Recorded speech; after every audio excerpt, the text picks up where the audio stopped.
I made a big mistake. I did that show while I was doing, that was the week that was. That wasn't the mistake because I was allowed to, and that was the week that was. I also was on a week-to-week contract.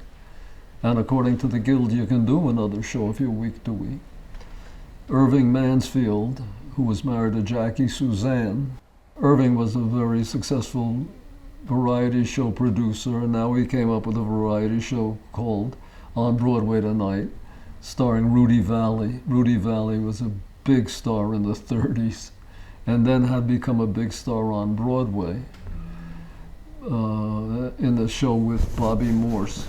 He was the host. And the show was, he would bring in stars who would bring in their favorite newcomer.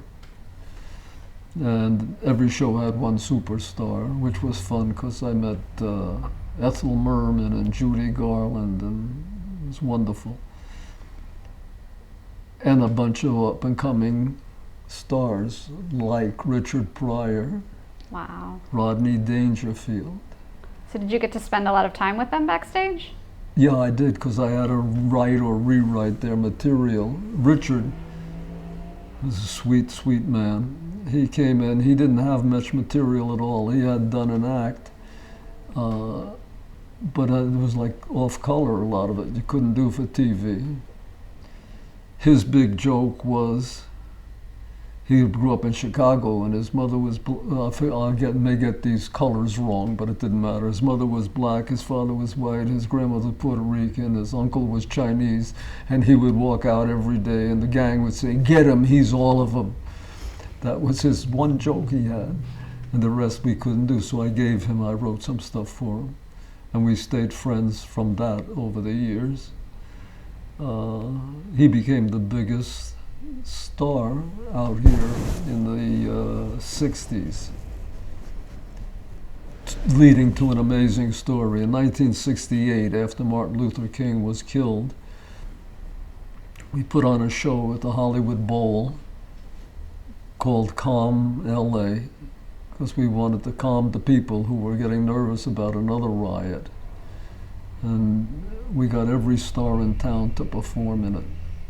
Streisand, everybody came on stage and just didn't perform. They talked, they said something nice about Martin.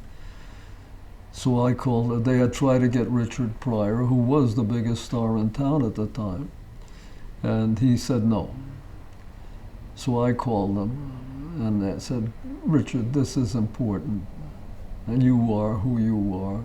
Come and do this. I'll do it for you, Saul." I said, no, don't do it for me, do it for you. I'll be there.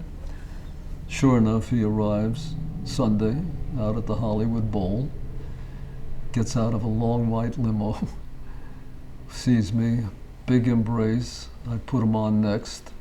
He goes on and he says, "They killed Martin. We gotta burn this town." All of us froze. And he thanked me and walked off, gave me another hug, went like that, and they walked away.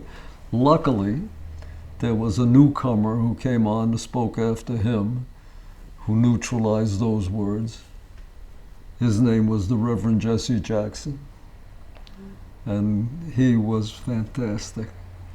He calmed everybody down, and he was very believable. And the Reverend, he was more reverend than politician at the time. And so that was a terrific time.